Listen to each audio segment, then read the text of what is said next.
Bonjour ou bonsoir à tous. En deuxième session de cet après-midi, nous avons la joie et l'honneur d'accueillir son Excellence, Monsieur Salomon Eyet, ambassadeur extraordinaire et plénipotentiaire de la mission permanente de la République du Cameroun auprès de l'Office des Nations Unies et des autres organisations internationales. Soyez le bienvenu, Monsieur l'ambassadeur. Nous aurons aussi Monsieur Souda Chakravarti, c'est ça, directeur de l'International Consumer Unity and Trust Society, CUTS, qui est directeur de cette société et qui va intervenir en même temps que Madame Lily Sommer, et Programme Manager à l'International Trade Center, c'est ça. Donc, je demanderai notamment aux trois intervenants de prendre place en attendant que Monsieur le modérateur puisse venir s'installer. Monsieur l'ambassadeur, merci.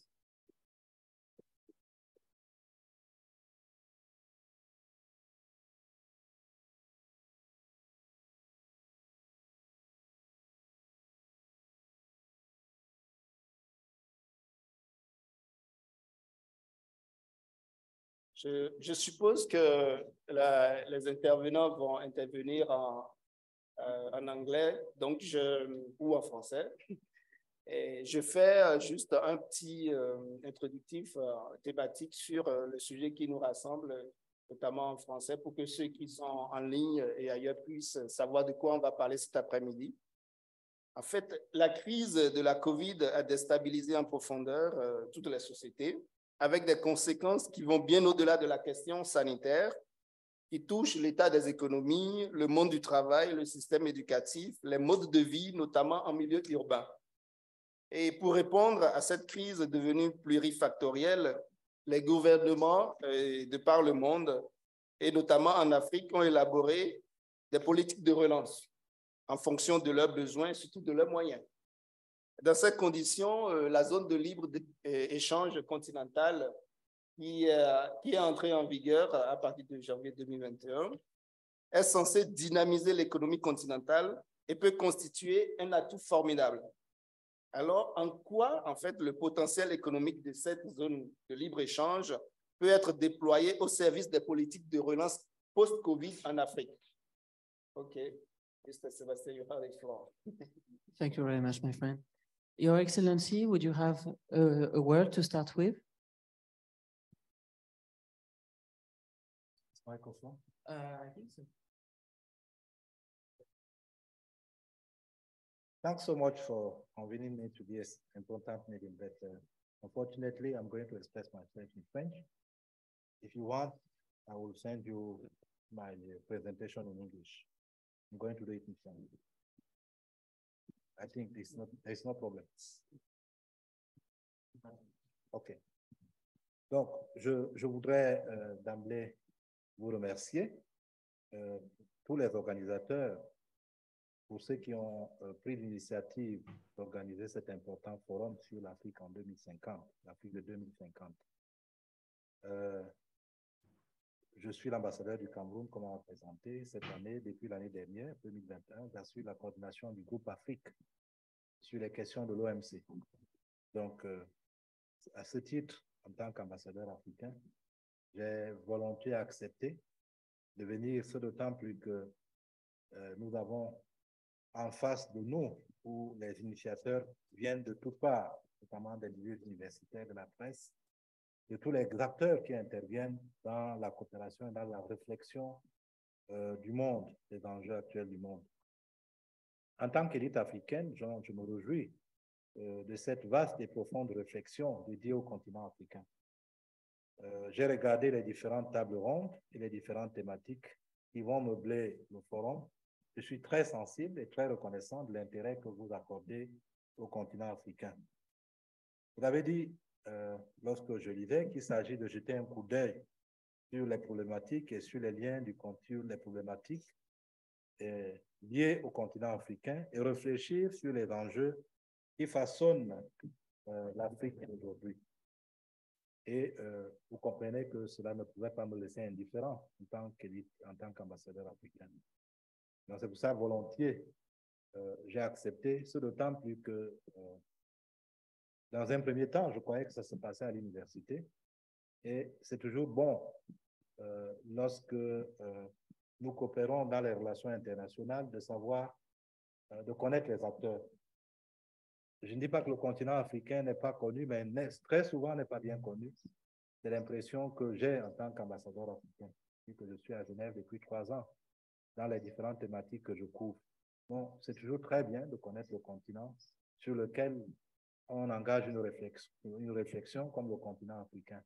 Et c'est toujours aussi important de savoir que les universitaires, notamment les étudiants, qui sont les acteurs de demain, s'intéressent à cette question, à cette Afrique. Ce n'est pas moi qui le dis, je crois qu'il a été dit à plusieurs reprises que l'Afrique est le berceau de l'humanité. Et il y a d'autres aussi qui disent, et je crois à juste titre, que l'Afrique, c'est le continent du futur.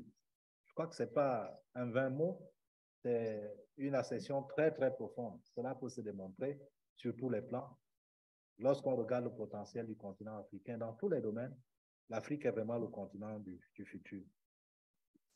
Avant donc de centrer mon intervention sur la thématique qui est la mienne, à savoir la zone de libre-échange continentale, crise et relance économique, je voudrais faire quelques observations préliminaires. D'abord, au niveau de l'approche. Je sais, les universitaires s'intéressent beaucoup à l'approche. Je sais que chez vous, on ne parle pas comme ça, on ne donne pas les idées en vrac. Mais pour moi, l'approche est simple, elle est globale. Parce que nous sommes entrés dans la mondialisation, qu'on soit américain, qu'on soit européen, africain ou asiatique, tout acte que nous posons, surtout dans les relations internationales, nous sommes entrés dans la mondialisation. Donc, c'est une approche globale qui traite cette question de manière holistique, même si on se concentre, comme je disais tantôt, sur le continent africain. Et puis, pourquoi global? Parce que, vous l'avez dit tout à l'heure, l'Afrique a des défis. Et étant dans un système globalisé, c'est les défis du monde entier. Moi, je perçois ces défis de 3 ordres. Le premier défi, c'est le défi de la paix et de la sécurité. Et c'est le monde entier. Vous voyez autour de nous tout ce qui se passe aujourd'hui. Le deuxième défi, je dirais, c'est le défi du développement économique et social. Qu'on soit dans les pays développés ou dans les pays en développement comme les nôtres, c'est-à-dire qu'il s'agit de l'Afrique, de l'Amérique, de la Chine, on a toujours ce souci donc, de contribuer au développement économique et social, toujours un bien-être de plus en plus amélioré. On n'a qu'à voir, même dans les pays développés, tous les débats qui sont actuels chaque jour. C'est le deuxième défi. Et le troisième défi, c'est celui de la recherche permanente d'un ordre mondial plus juste et plus équitable. C'est le débat. Nous sommes dans un concert de nations. Est-ce que nous sommes dans la mondialisation? Est-ce que nos relations sont justes, sont équitables? Est-ce que nous sommes rétribués à la dimension de notre rapport? Toutes les sociétés se posent, qu'on soit développé, qu'on soit en développement. Alors pour l'Afrique, souvent, ces questions se posent avec acuité, parce que nous avons l'impression d'accumuler tous les problèmes du monde. Donc, en abordant cette question, bien évidemment, je n'ai pas de réponse, mais les Africains ont réfléchi profondément à cette question dès les indépendances. Quand on parle des indépendances africaines, très souvent on se situe au niveau des années 60, parce que la grande vague des indépendances, c'est les années 60. C'est vrai, il y a quelques pays qui ont acquis leur indépendance. La Guinée-Conakry en 58, je crois le Ghana en 56, je crois le Libéria était déjà indépendant, pour ceux qui connaissent l'histoire de l'Afrique, mais la grande vague des indépendances, c'est les années 60. Et cette réflexion du bien-être, développement économique de l'Afrique a été initiée dès les années 60. L'Afrique est indépendante lorsqu'on regarde la charte de l'Union africaine. Parmi les thèmes, parmi les objectifs qui sont dessinés, il y a l'intégration, il y a le développement économique. Et c'est pour ça que les jeunes États se sont lancés dans le multilatéral. Les premières conférences qui parlent de développement, vous les connaissez. La grande conférence des Nations Unies de 1961, autant pour moi, sur la lutte contre la pauvreté, parce qu'il fallait réduire le gap. L'idée, c'est celle-là. Mais la plus importante, c'est celle de 1974, sur le nouvel ordre économique mondial, pour le débat entre le Nord et le Sud, et bien d'autres conférences qui ont suivi. Et pourquoi je le dis? Pourquoi tout ça? C'est pour dire que les Africains sont restés conscients et pour réfléchir toujours dans la recherche d'une solution pour résoudre les problèmes au niveau économique. D'abord, l'idée qui est venue, c'était le regroupement des États. En prenant cette idée qui a été bien véhiculée par l'Europe, de celle d'une Europe intégrée, l'Afrique aussi a récupéré cette idée. La première idée, c'était de créer des groupements régionaux. Avec ce qu'on a appelé en Afrique le plan d'action de Lagos en 1980. Lagos, c'est l'ancienne capitale du Nigeria. C'est là cette idée est lancée en 1974. Il faut procéder par les regroupements régionaux, par l'intégration, et c'est ça qui va développer l'Afrique. Bien avant, bien évidemment, il y a un certain nombre de faits. Ce n'est pas le sujet, mais j'évoque tout simplement pour qu'on soit bien situé pourquoi la zone de libre-échange continentale. Donc, très vite, c'est bien le regroupement régional, c'est bien l'intégration, mais ce n'est pas suffisant. Ce n'est pas suffisant. Il y a un certain nombre de facteurs internationaux, toutes les crises qu'on connaît, la chute des matières premières, ainsi de suite. Mais le continent africain se rend compte qu'on ne bouge pas sur le plan effectif. Et quelqu'un l'a dit tout à l'heure, en 2015, dans la réflexion, les données sont tout autres sur le champ économique. On observe qu'il y a d'autres éléments qu'il faut pour que l'Afrique se développe. Et quand l'Afrique lui-même fait son autopsie, la principale cause de l'Afrique, c'est parce que l'Afrique est restée productrice de matières premières. Notre statut n'a pas changé. Ce n'est pas les matières premières qui développent l'Afrique, c'est l'industrialisation. Le monde est divisé, nous produisons les matières premières qui sont transformées ailleurs, qui produisent du travail ailleurs, qui renforcent l'économie d'autres continents, et l'Afrique reste ingrénée. Voilà. Et donc, poussant la réflexion plus loin, c'est pour ça que les États africains donc, arrivent en 2015 avec l'adoption de l'agenda 2063. Qu'est-ce qu'on appelle l'agenda 2063? Pour l'Union africaine, l'agenda 2063 pour mieux dire. En 1963, c'est la création de l'Organisation de l'Unité africaine. Si on se projette 100 ans après, on se dit dans 100 ans, c'est la réflexion que nous avons, c'est l'idée que nous avons dans 100 ans, l'Afrique devrait être développée. C'est pour ça l'agenda 2063. Et le premier élément pour qu'on se développe, c'est la zone de libre-échange continentale. Voilà comment il vient. Donc, pourquoi? Parce que un certain nombre de constantes, je dirais 4, il faut prendre en compte, qui ont été à la base de cette réflexion. La première, c'est que l'Afrique, parce que nous sommes dans le cas de la zone de libre-échange, fait du commerce, pour revenir, pour recentrer les choses. Au jour d'aujourd'hui, l'Afrique, c'est moins de 5% du commerce mondial. Et l'Afrique aussi, pourquoi l'Afrique? C'est parce que, autre chose, le commerce intra-africain est l'un des plus faibles. Quand je prends le pays que je connais le mieux, c'est-à-dire mon pays, le Cameroun, lorsqu'on regarde les statistiques, lorsqu'on regarde le commerce du Cameroun, le global du commerce du Cameroun, c'est moins de 20% le commerce intra-africain. Ce n'est pas normal. Et pourquoi?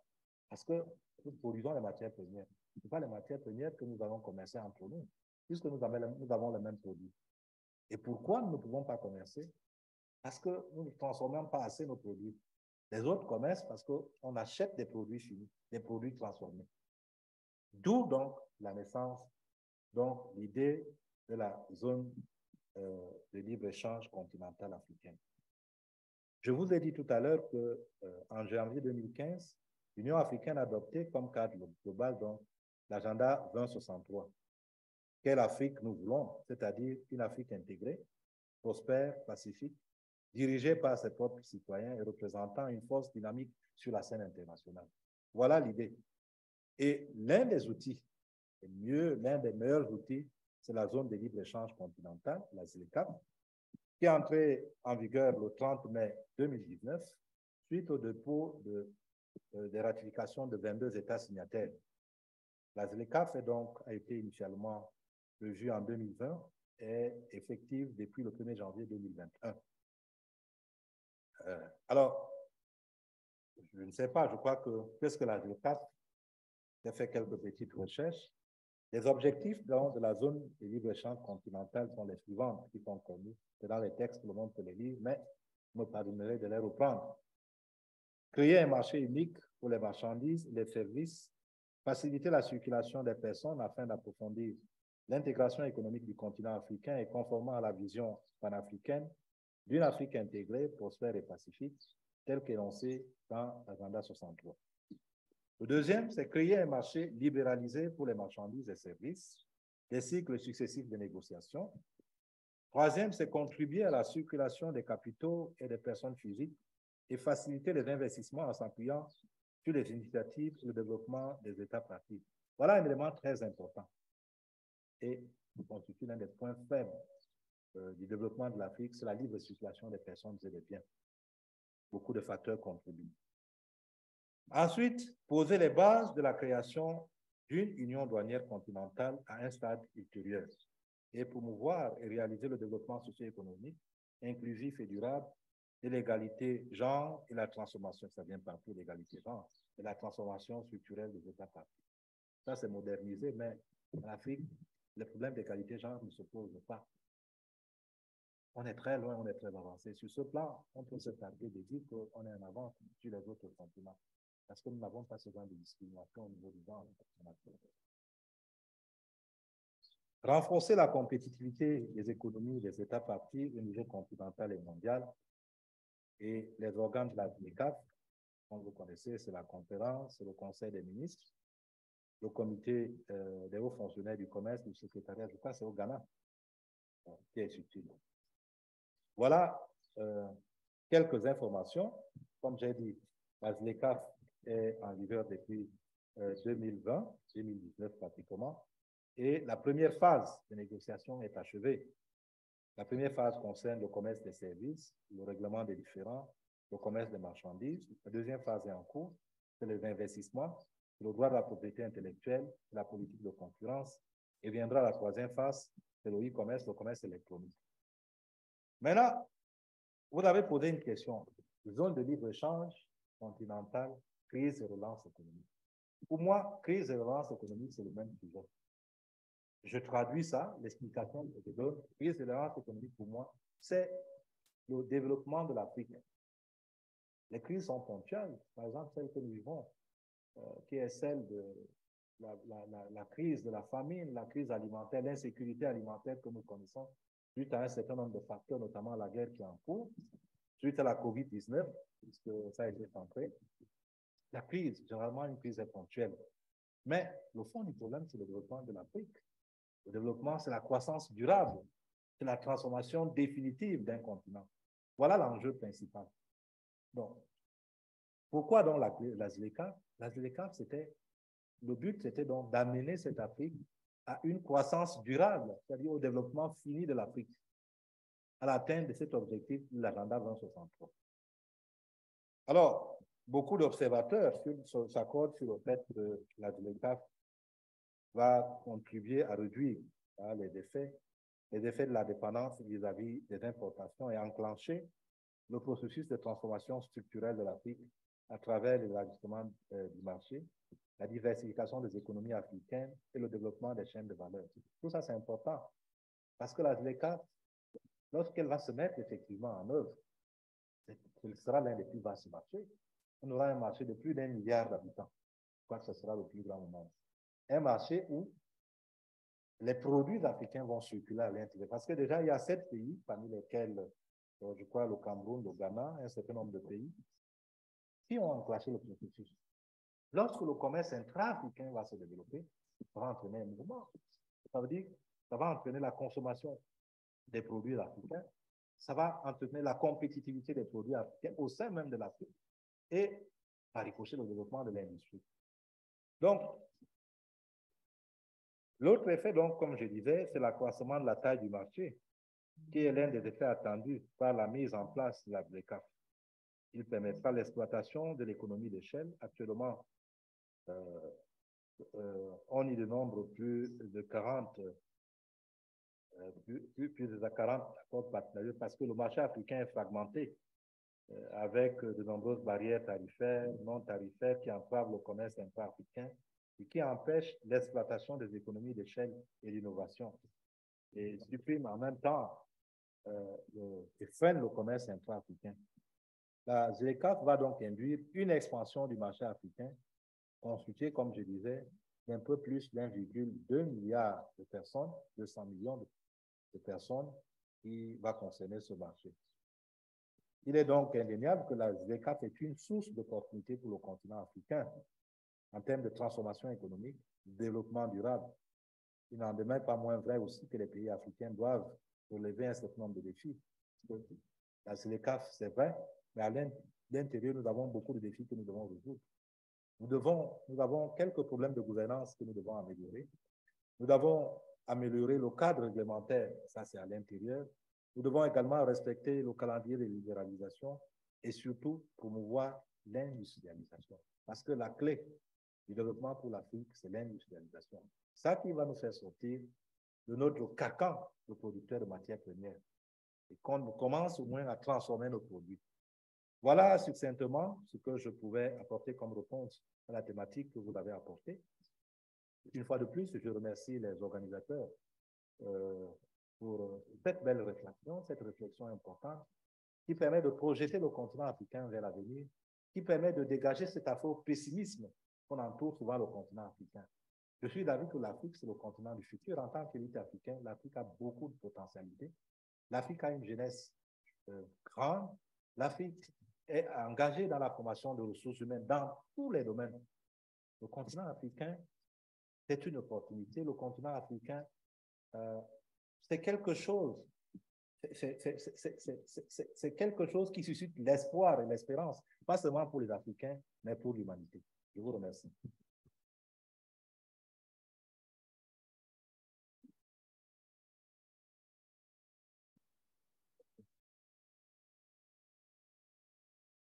Thank you very much, Your Excellence. From a younger expert's point of view, from what has been said on the very founding of the AfCFTA, what do you think of this key point of industrialization? Okay. Thank you. I think it's very difficult to come after that fantastic remark shared by the ambassador, which was very, very comprehensive. But yes, on the AfCFTA and the AfCFTA as a tool for industrialization, I think the AfCFTA really does offer huge potential on the African continent for stimulating economic growth and poverty reduction. And I think it's good to start from understanding where is Africa today with some numbers to understand the potential of the AfCFTA agreement. So when we look at intra-African exports today, intra-African trade is currently only 14%. So if you compare that to Europe, for example, where intra-Europe trade is 60%. So it really shows here that currently intra-African trade is underexploited due to significant tariff and non-tariff trade costs. So currently, the tariffs imposed on countries within Africa trading with one another is 12%, whereas tariffs imposed by African countries externally is 6%. So I think this really shows where the AfCFTA has a lot of potential, is overcoming not just these tariff costs, but also the non-tariff costs that exist in Africa, such as expensive settlement payments. The AfCFTA has a Pan-African payment settlement system built into it, cumbersome customs requirements. There are dedicated annexes on trade facilitation and customs administration. So I think the AfCFTA really offers a pivotal opportunity to overcome some of the existing challenges to intra-African trade. The scope of the AfCFTA is also significant. So it covers not just trade in goods, but also trade in services, investment, IP, competition policy, and more recently, digital trade and women and youth have also been added to the scope of the agreement. And I think this wide scope and ambition really highlights the positioning of the AfCFTA and the decision of African leaders to really use this as a vehicle to deliver on their industrialization agenda and the implementation of the AU Agenda 2063. And I think what sometimes comes as a surprise to some people is that intra-African trade is more diversified than Africa's trade with the rest of the world. So strengthening regional trade plays a very important role in supporting value addition and supporting the diversification of supply chains and driving job creation. So at the International Trade Center, which is where I work, we've estimated that if all African countries fully liberalize their tariffs under the AfCFTA, there's an untapped intra-African export potential of $22 billion. So this is very significant. We've also been working with the African Union to develop, to identify essentially promising continental value chains in the context of the AfCFTA, because currently a lot of trade within Africa takes place between neighboring countries or countries within the same regional economic community. But the AfCFTA offers the platform to build value chains that cut across the continent. So not just from Tanzania to Kenya, but from Tanzania to Ghana, to Nigeria, to South Africa. So we've worked with the African Union to identify these priority continental value chains. And a lot of these have important implications for food security, for health, for tech skills, and a key to really building resilience on the continent moving forward. So I think based on what I've said so far, we can agree that the economic potential of the AfCFTA is significant. So I think then really the question is, how do we ensure that this potential is met? And really to do this, the African private sector really needs to be in the driving seat. They need to be supported to take advantage of the preferential market access under the AfCFTA agreement. So we've carried out surveys at ITC of over 10,000 businesses operating across the continent. And what we found was that over 50% of these businesses are not yet aware of what the AfCFTA agreement is, let alone being able to take advantage of the opportunities it presents. So I think really moving forward, the private sector needs to be positioned to take advantage of the agreement through three key areas, and this is what we're trying to work on at ITC. Firstly is sensitization, making sure that small, medium enterprises, also women and youth, informal traders, which account for most of the traders in Africa, are aware of this agreement. Second is training them. So we've developed a training program at ITC with the African Export-Import Bank, which is really geared towards making sure that these businesses are ready to take advantage of the AfCFTA. And then finally is supporting business-to-business connections. So how to connect these small businesses to market opportunities, to suppliers, to buyers across the continent, and how to ensure that they have access to finance and are connected with these investors. So let me stop here and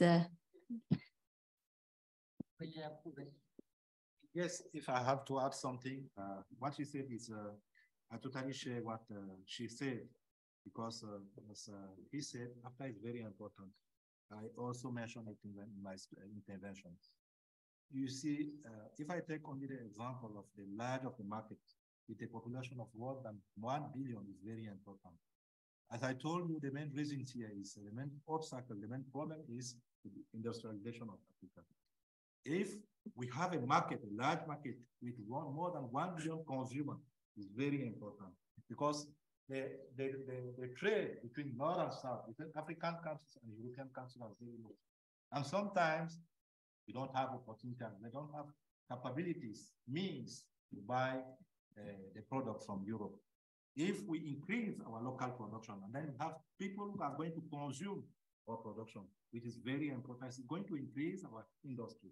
This is the beginning of the development of Africa. That's why I totally share what you said. The essential thing is the industrialization of our continent. Unfortunately, I have another meeting I have to leave. Thanks so much for the initiative you have taken. I'm ready to come back again if it is necessary. Congratulations. Thank you.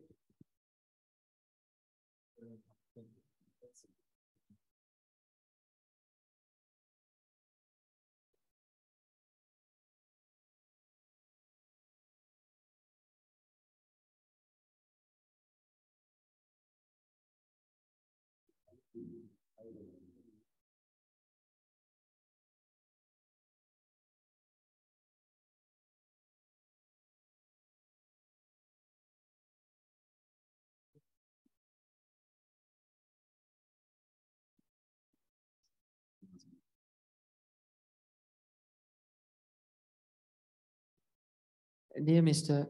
Chakravarti, what do you identify as main challenges of this trade union? First of all, thank you so much for having me here. I'm Sudha Chakravarti. I'm the director of CUTS. I just took up the position about a month back. Before that, I was in academia. So I'm not a trade expert. I'm a political scientist. I'm interested in anything that deals with global governance. And the topic that we are discussing today is very germane, because it's to do with the economic development in Africa. And that hosts about 1.3 billion people, the livelihoods as well as the aspirations of about 1.3 billion people. But again, this is not something of a new topic. And here I don't want to be a wet blanket, but I think certain criticisms as well as identifying the challenges are equally important when we talk about, let's say, the continental free trade agreement that we have in Africa at the moment. So my first question is, do we need another one? And the reason behind this is we think that if we sometimes liberalize, we take down tariffs on goods and services and other products, etc., trade will follow. That is not true. And historically, that has been proven that even with the reduction of tariffs, etc., to boost, let's say, intra-regional trade or even transnational trade, that does not necessarily happen. I mean, one of the last ones I can give you an example is I might be mistaken, but the Gleneagle Summit, 2005, when the European Union opened up its borders to the poorest countries in the world at zero tariffs, not much of new trade really did follow. So many of the predictions, even by the IMF, which they predicted in, let's say, 2018 on the Continental Free Trade Agreement, that still has to come to fruition. So my basic point is it's not just trade liberalization or, let's say, labor market liberalization, which I think is more important and it'll come later, but I think domestic production capabilities. Okay. And this is something I believe the ambassador touched upon. I'm not very good with French. This is something that needs to happen in terms of the transformation in Africa. So how do we, and that's what we focus on also at CUTS, it's how do we bolster those markets? Okay, so that you have really good, let's put it this way, domestic productivity. Okay, build integrated domestic markets. okay? The other challenge, particularly with Africa, is it's a very, very diverse continent. It's like taking the whole thing together. Sure, we always talk about African problems as one problem. It is not. It is extremely diverse. And that means such arrangements, if they are not well thought of, can give rise to extremely unequal consequences or outcomes. So if you take from an economic perspective, let's take three countries, Egypt, Nigeria, and South Africa. That's more than 50% of the population. So if you just liberalize, there might be, I'm not very sure, I mean, we still need to see how this pans out, that there might be extremely different outcomes for different countries, first of all. You might have, again, I think within this particular forum, you also discuss cities. You might have great inequalities between cities and rural areas. You might have great inequalities between firms in itself, between the bigger businesses as well as the MSEs or the SMEs. Some can actually exploit the benefits of such arrangements. Some might not be able to do so, as well as between people. So macro level, at the country level, you're looking at the firm level, and you're also looking at the individual level. The other aspect in terms of the challenges of intra-regional trade in Africa is one of those things, the structural challenges is trans-boundary infrastructure. And that is extremely not very strong, let's put it this way, and investment in those are extremely weak. Okay. Now, I know I'm not giving you solutions. I'm not just putting out the challenges and the problems and everything else, but these are the things we should be thinking about. And within the arrangements of the AfTA, of course, there are, or the Agenda 2063, there are ambitious projects like connecting, let's say, African capitals, et cetera, by high-speed train networks, et cetera. So one thing is the infrastructure. And finally, I want to stop with this and maybe let this thing ensue. This is a question to everybody. I know it's your job as the moderator, but why necessarily intra-regional trade? Is that a necessity? So it's another way of looking at it. Didier, do you want to answer?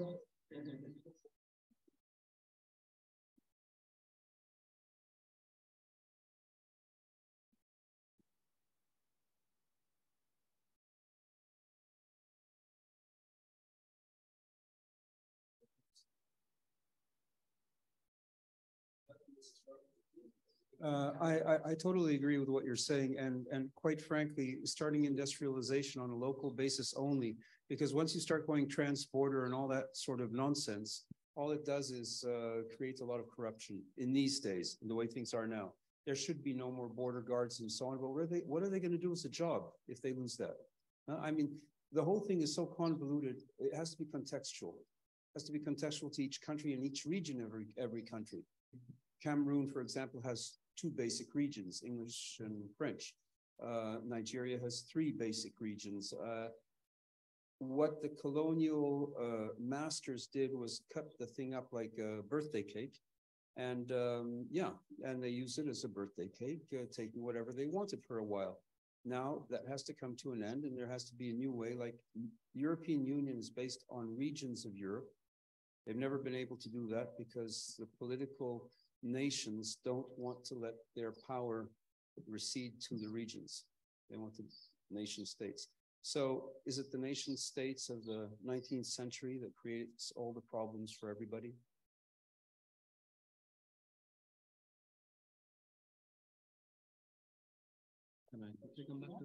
I just want to respond on probably. I completely agree to what you said, and in many ways, I mean, there are many criticisms about the AfTA in terms of that the integration looks like something like what the EU did. It's trying to replicate that.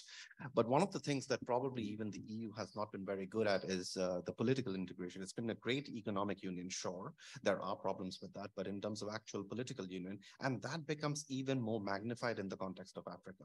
So the political differences, the differences in government, I mean, at least in EU, we have democracy only. That's why the Holy See, let's put it this way, or the Vatican is not a member of the EU. But in Africa, that's a bigger challenge. And let's not forget that finally, any system of globalization, let's put it this way, I'm throwing the word globalization out, is finally managed by politics. And then what happens if those outcomes are going to be unequal? Okay, how do you manage the politics of it? So economic integration, of course, everything about the ambitions of the AfTA, there is, I can't fault it. Okay, if this is what you want to achieve. Okay, but what needs to be done is also focus on the political differences on the, that Africa has. And African countries have a very different, let's say, political realities. As you mentioned, the colonial past, it has the most number of straight lines. People don't live in straight lines, right? So it's like a birthday cake. So it's cut like a birthday cake. And those straight lines actually compound many of the infrastructure challenges. So if you are in DRC, etc., or let's say Burundi, your infrastructure, your possibility to get to the fastest port is compounded manifolds due to many conflicts in the region, plus the infrastructure as well as the non-functioning, let's put it this way, utilities and supply chains that is prevalent in the continent. So the political side of things must also be tackled at the same time with the economic.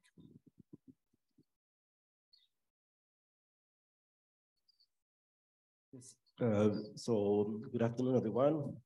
I would like to congratulate Africa 21 for organizing such an interesting forum, and particularly for the quality of the first panel. In relation to your intervention from the last speaker, distinguished speaker, you emphasize on two aspects. One is domestic productive capacities, and the issue of transboundary infrastructure. I believe that in order to fully implement the AfCFTA, African countries need to work together with their own institutions. And I think that it's important that everybody is aware that development banks, particularly African Development Bank, AfrExim Bank, African Export-Import Bank, and sub-regional banks, the national banks work together, and they need to work together so that the AfCFTA is a reality. For instance, just take a few examples, because I come from a network of policy banks, so GNXID, a global network of Exim banks and DFIs, and I organize several panels, webinars, including on infrastructure, and the need how to address infrastructure gap with in order to fully implement the AfCFTA. AfrExim Bank, African Export-Import Bank, works closely with AfCFTA Secretariat, which is based in Accra. And they have launched a few initiatives. So it would be interesting that in future events, maybe Africa 21 invites this AfrExim Bank so they can present this initiative. So I would just mention a few just initiatives. The Pan-African Payment and Settlement System, the African Collaborative Transit Guarantee Scheme, very important for infrastructure. The AfCFTA Adjustment Facility, the Customer Due Diligence Repository Platform, also called MANSA Platform, and so forth. There are plenty of initiatives. So my point is that it's important that African stakeholders work together, and they do not work in silo, because that's one of the key challenges. Thank you very much for organizing such an interesting event.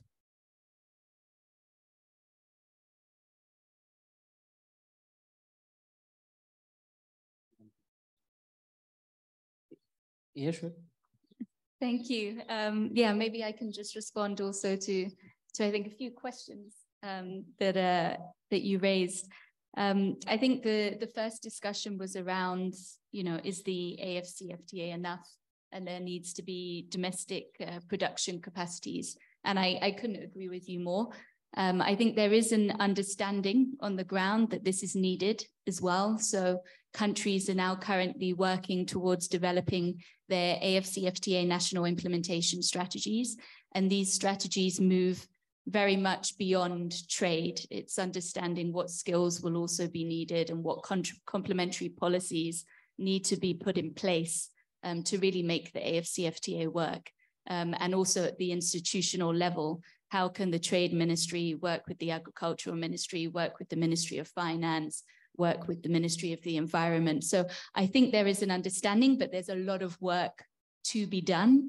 The AfCFTA process was first launched at the same time as another initiative on the African continent called the Boosting Intra-African Trade initiative that has 7 clusters, and trade policy is just one of those 7, and productive capacities is a critical another cluster under that. So I think, yes, the AfCFTA is a good start, but yes, a lot more needs to be done. But it's good to have this framework in place to also provide momentum and gear positive changes in other sectors of the economy that are needed to support this overall structural change. And then I think another good point you made was on kind of winners and losers. Of course, you can't have a free trade agreement without winners and losers. Within the AfCFTA agreement, just like other trade agreements, it does have built-in transitionary periods for LDCs. There has now been a decision to have a dedicated women and youth protocol to try to make sure that the agreement also works for vulnerable groups.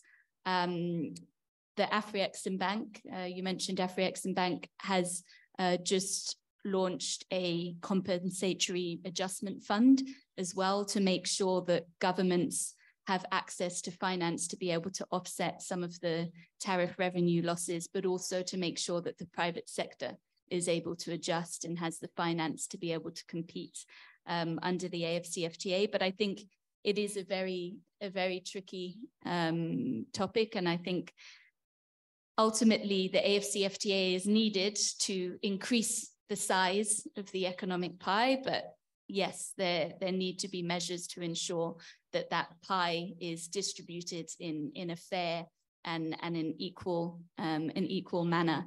And then on why intra-regional trade, and I think this is very interesting.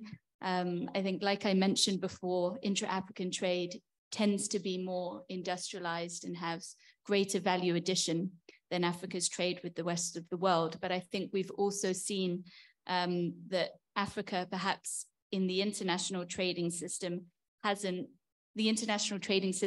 always worked to its advantage. Africa still only accounts for about 2% of global trade. And I think that's really why we need to have the AfCFTA in place, so that it provides a uniting framework for the continent so that they can have this common position and have more influence in the discussions that we have here in Geneva at the WTO. And also, I mean, I think as well, the AfCFTA and intra-regional trade and trading with the rest of the world are not mutually exclusive. I think the AfCFTA is really needed as the first step to building competitive regional value chains that are then positioned to be able to integrate into global value chains. So I think there's an understanding that the AfCFTA isn't an inward-looking agreement that, oh, we just want to focus on intra-African trade, but we need to first do that to be able to competitively position the continent in the global arena. One question. How works the coordination between the rules of the WTO on the most favored nation and the rules of the AfCFTA? Yeah, I don't know, I mean, too much about the specifics of the AfCFTA agreement, but overall there is an alignment. So when the negotiations were taking place, there was always an understanding that what's contained in the agreement is fully aligned to the WTO process. Currently, there were meetings the other week to actually establish a review mechanism for the AfCFTA, again, that is very much based on the WTO trade policy review mechanism. So there's a close alignment between the two. So what's taking place at the AfCFTA level is fully compatible with the WTO. Okay, thank you very much. And a lot has been said about the Doha round and how it favored some nation and not others. I think like Mauritius, if I'm correct, benefited a lot from the from the agreements of the WTO. And what has been said at that time is that for those countries, this is very important to put in place on champions and for the states to be strategic on how to industrialize in a way and to put in place champions. What do you think on this? No, I completely agree with the question itself and what Lily just mentioned. So I'm not, once again, I have to start with this caveat. I'm not against AfTA, just bringing out certain challenges and everything. So one way to go is probably look at a more pragmatic approach. So if it's the EU model, like we spoke about winners and losers, and some countries do benefit, etc., maybe certain regional economic powerhouses should take the lead in certain cases. Okay, because again, the issue is not the ambition. The issue is not the agenda. I don't think anybody disagrees with that. It's putting a continent together which is very diverse economically, etc., which is bound to have winners and losers. Then what you do? So if you, I mean, take one of the things that the AfTA is negotiating, rules of origin. And of course, let's say the more poor African countries want a more flexible rules of origin as well.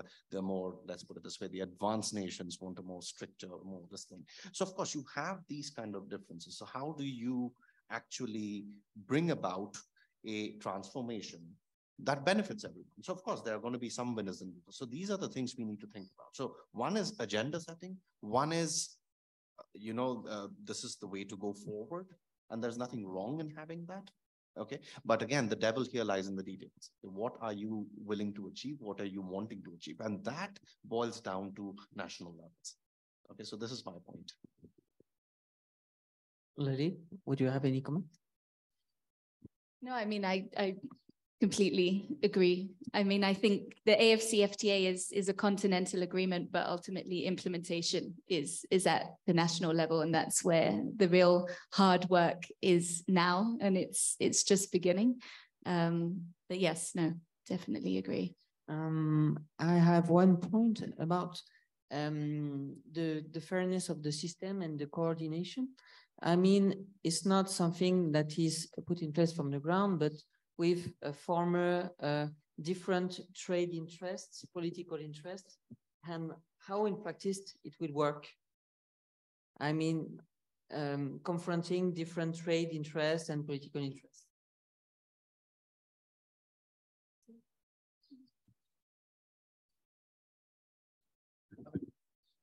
It's a difficult question. I mean, that is the issue, and that is one of the biggest issues. And another thing is it's a very top-down approach. Okay, so I'm a very libertarian at heart, so I like more bottom-up approaches, and that's why domestic productivity for me is extremely important. This is the way to.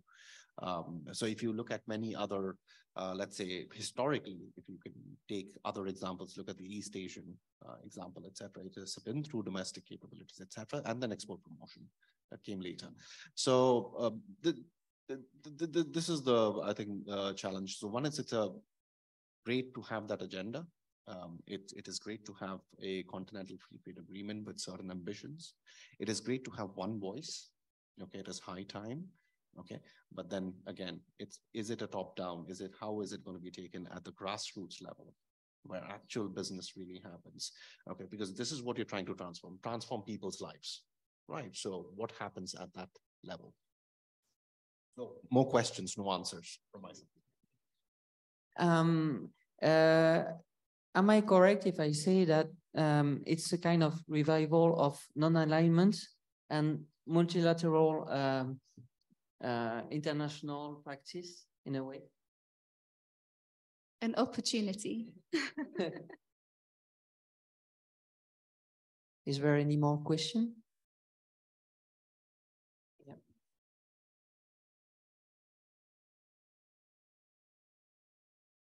I absolutely agree with you, what you were saying, Lily, I think it is, yes?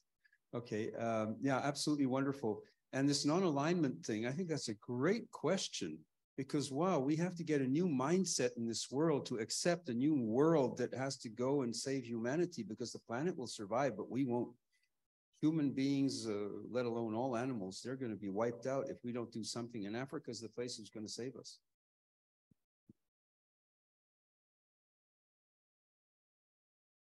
Yeah, no, perhaps I can say something on this. And I think, yeah, you make a good point, as in the AfCFTA is being implemented in a very different world. We're faced with climate change and environmental pressures. And I think up until today, perhaps these environmental considerations have not necessarily been reflected within the AfCFTA agreement.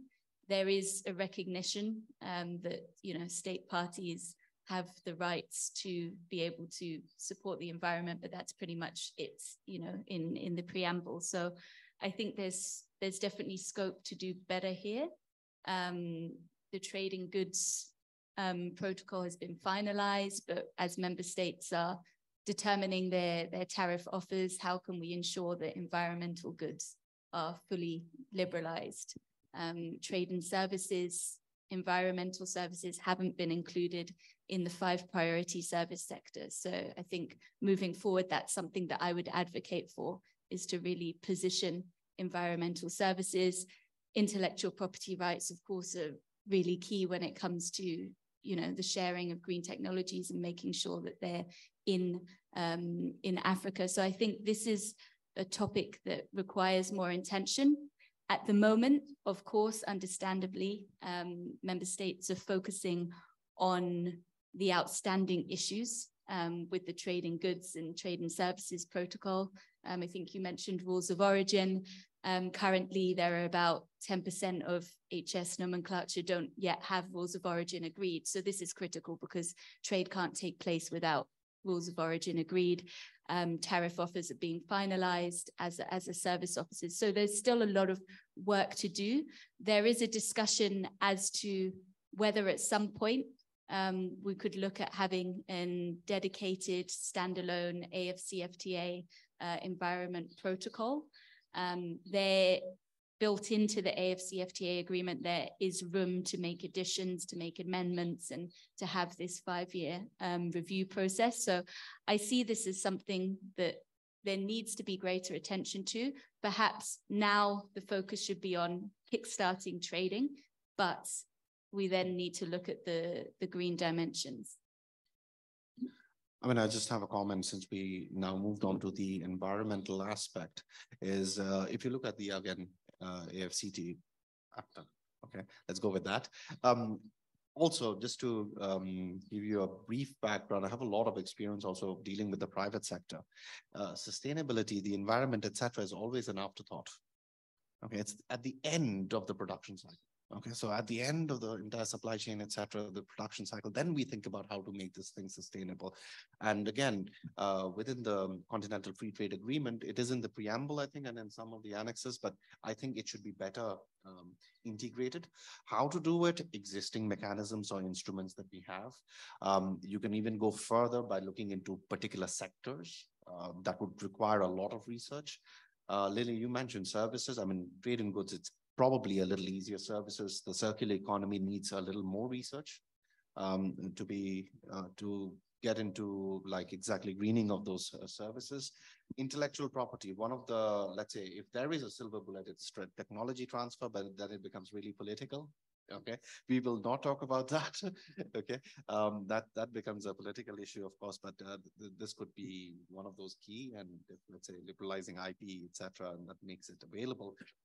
Investments, green investments, etc. So there's a lot to be done, but one of the things could be that the environment as such, and I'm using the environment broadly, not just climate as such, is not taken as one of the last things that we need to discuss, that it is on the table from day one. Okay, that seems very crucial. And on a specific aspect of African economies, what do you think of the impact of AfCFTA on resilience of economies? Yeah, no, I think this is a very good question, and I think it actually takes us back to the discussion we had earlier as to why intra-regional trade, because I think we've seen with the COVID-19 pandemic, also with the recent conflict in Russia and Ukraine, that African economies have been very vulnerable to these global shocks. So just some figures. Africa relies on the rest of the world for 95% of its medicinal and pharmaceutical products, and over 80% of food imports. It's also heavily reliant on Russia and Ukraine for wheat imports. I think about 30% from Russia and 10% from Ukraine. So I think this really shows that we need intra-regional trade so that when these global shocks hit, African economies aren't completely shut down in a sense. So I think that's where the AfCFTA is very important in terms of building this resilience to future shocks. Let's imagine we are at the same table like 5 years from now. What will be your comments? Hopefully intra-African trade is 50% by then. But no, I think realistically in 5 years, that's very ambitious. But you would hope that, yes, intra-African trade had kicked off quite a bit.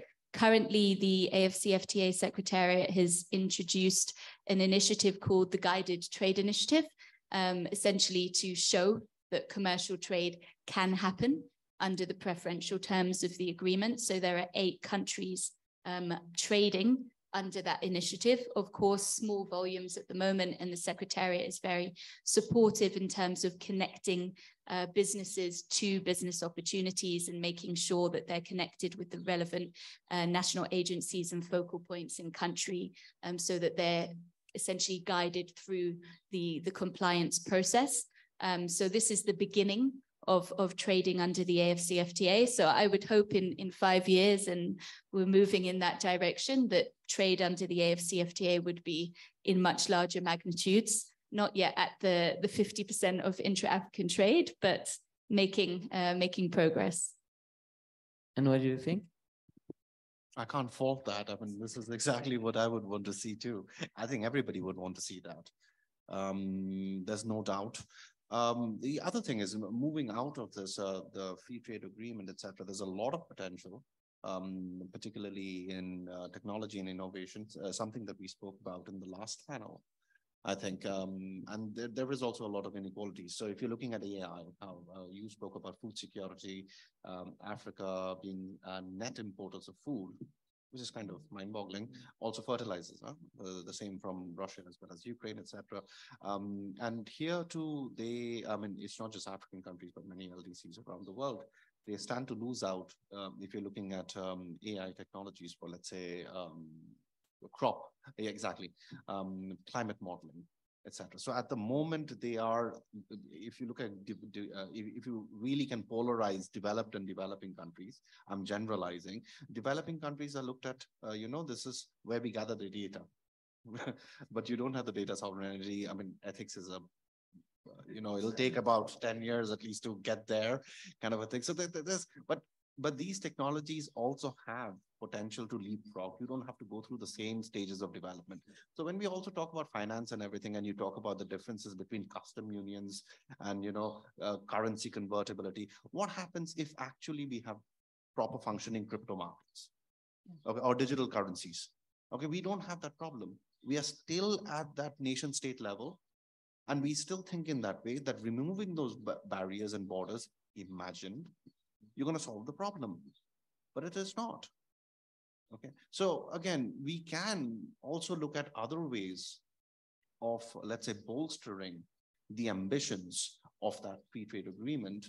Okay. And finally, that is the ambition, right? The ambition is not the free trade agreement. The ambition is transformative growth in Africa. Okay. And how do we get there? Right. So,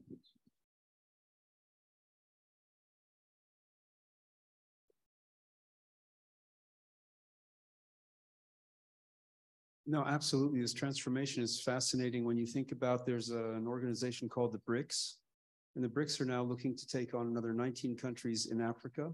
And the whole idea behind that is to have a new currency, a digital currency based on natural resources like gold and coltan and so on, to move away from the hegemony of the US dollar. And I think that is a huge opportunity for Africa right now. And yeah, I mean, the world is going through all sorts of changes these days. And so coming back to your question about the non-aligned, that's an interesting one, that one. I hadn't thought of it that way before. Yeah, thanks.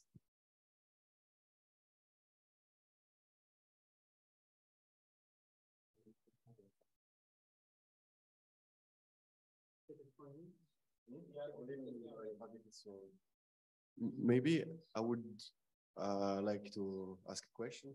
You speak a lot about the benefits of this free trade area. What would be the negative side of having such a big free trade area? I just spoke 1 hour on that, the negatives of, but you want to take that?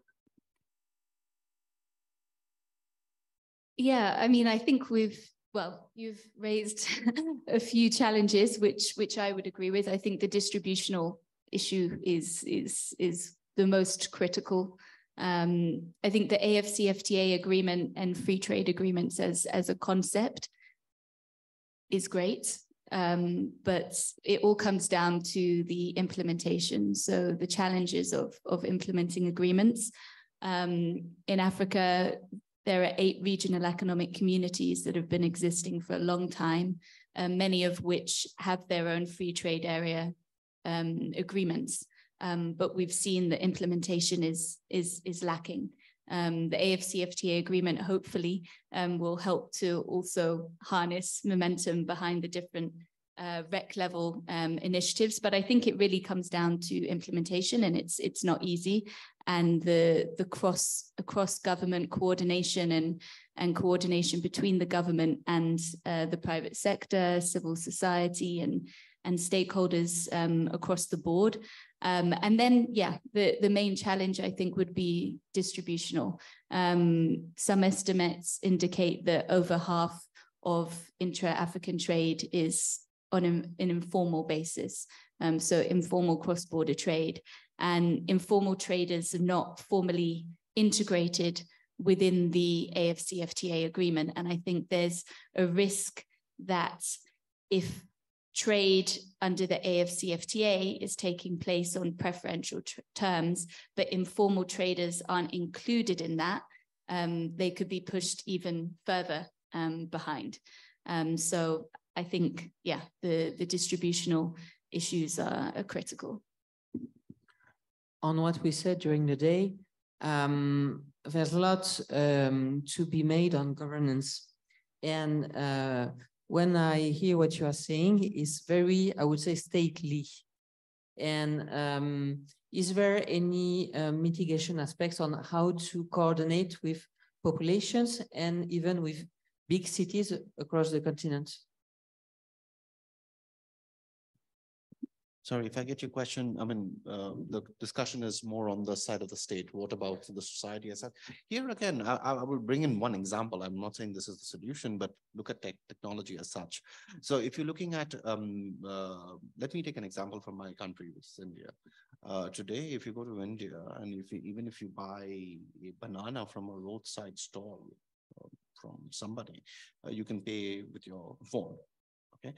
And so one of the things we think about is that we don't have technological innovation in developing countries, which is true as much as developed countries, but technology adoption rates are far higher. Okay. So if you're looking at, a random, let's say a person who sells banana is going to accept that, and that transforms lives. Okay, so what you want at the end of the day is to break down barriers. So one barrier is, of course, the trade aspect. So break down barriers so that people can function in the economy. So one of the challenges, as you mentioned, what are the challenges? So I would still harp on the domestic productive capacity, and not just for the sake of it. Okay, it's not just let's bolster domestic capacity for the sake of it. So one of the other things in Africa is going to be the population. Okay, so job creation is very, very important. So if you're looking at a country like Nigeria, which has a fertility rate of about 5 per woman. So here you're looking, it's a real challenge. Even for a country like India, it's a real challenge. We need to, create 10 to 12 million jobs a year, which is very difficult. Okay, so break down those barriers. Technology can really help. Okay, and that moves really, really fast. And a governance system around that. I'm not saying government. A governance system automatically forms. So wherever this power moves in some way, okay, let's say it's the power to the consumer to pay with your phone for just one banana, okay, a governance system will slowly follow, okay? And I think at the end of the day, that is more holistic, that is more bottom up, okay, than let's say any top-down measures by governments. Let's remember the question of the Poland workers in Europe. You can put down barriers and create mental barriers as well if the program is not well suited to the population and well to the population. Maybe a last one. Okay. Would you have any conclusive word, maybe? No, I mean, I think thank you so much for having us and for inviting ITC here. It's been a pleasure to connect to everybody here and online and the ambassador and colleagues at CUTS. I think it's a very interesting topic, and I'm glad we've touched on the challenges as well as the opportunities for the AfCFTA, because I think sometimes we can be in a little bubble as to, yes, the AfCFTA agreement is fantastic, but it's going to take quite a lot of work to ensure that the benefits are materialized and that they're shared in an equitable manner. So it's been great to have a frank and open conversation with everybody. So thank you. Thank you very much to you. And likewise, thank you so much for extending the invitation, Julien, Didier, as well as Sebastian. You've been a great moderator. This is an interesting topic, and this is a topic that doesn't end now. I think we'll have many more conversations on this. It's a very pertinent topic, as I mentioned, because it affects the livelihoods of 1.3 billion people. Okay, so this is something that we'll hear about more often. So thank you once again, and thank you to also my fellow panelists. Thank you very much, dear Lily, dear Sudha. And if I want to summarize these relevant and fascinating speech or communication, I can say just one word. Industry, domestic production, and it's a great domestic market. So we have the challenge, and this morning, we want to find the money. And I think that the continental free trade area is an experience which is very important for Africa today, but we don't forget, don't forget that according to the less than 20% trade between African countries, if you want to rise this level, we need, above all, political will. And I think that according to your communication, finally, everything is political. And with the governance and political with the private sectors too, to have a close cooperation and innovation in technology. So I'm very happy to have this communication with you. Thank you, Sebastian. Thank you for this morning and this afternoon. And I want to say that this forum, it's an occasion to see what we can think about Africa, but the most important is that what we can do with African for Africa. So I think that's the end of our communication, and we expect you tomorrow to continue with the AfCFTA in two subjects, like agribusiness or agribusiness, and the potential economic of this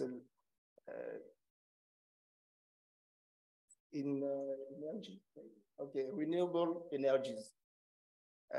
Pour ceux qui nous suivent en ligne, qui n'ont pas compris tout ce qu'on a dit cet après-midi, effectivement, dans la ligne de ce qu'on avait déjà dit, l'ambassadeur a relevé le fait que aujourd'hui, il y a véritablement très peu d'échanges commerciaux entre les différents pays africains. Donc, si on crée une zone de libre-échange, il va falloir tout faire pour relever le niveau de ces échanges-là. Tout le monde est d'accord. Mais j'ai envie juste de vous demander par où on commence. On ne va pas trouver nécessairement la réponse ce soir, mais j'espère que tout le monde y réfléchit. Et peut-être que la seule question qui va dont il faut se rappeler, l'Afrique est un vaste champ d'opportunités pour le secteur privé, quitte à ce que, justement, les acteurs politiques fassent le nécessaire pour que le cadre s'y prête, pour que le secteur privé puisse à la fois promouvoir ce qui est bien pour l'Afrique, mais surtout pour que les jeunes Africains qui sont notamment dans l'innovation puissent saisir les opportunités liées, par exemple, à la zone de libre-échange économique. Donc, après cette communication, nous allons clore cette journée et surtout revenir demain pour ceux qui le peuvent. Et pour finir ce que nous avons commencé sur la zone de libre-échange. Demain, on aura encore deux sessions sur cette thématique. Ensuite, on va continuer avec les défis liés à l'eau, qui sont sans doute au cœur de notre forum, mais on termine par là parce que ce n'est pas nécessairement qu'on garde le plus important à la fin, mais tous les autres sujets qui ont été abordés sont aussi liés à cette problématique de l'eau, parce que l'eau, c'est aussi une question économique et en même temps, comme je le disais, une question politique. Alors, merci beaucoup à vous d'être venus et on vous espère tous demain. Ceux qui peuvent.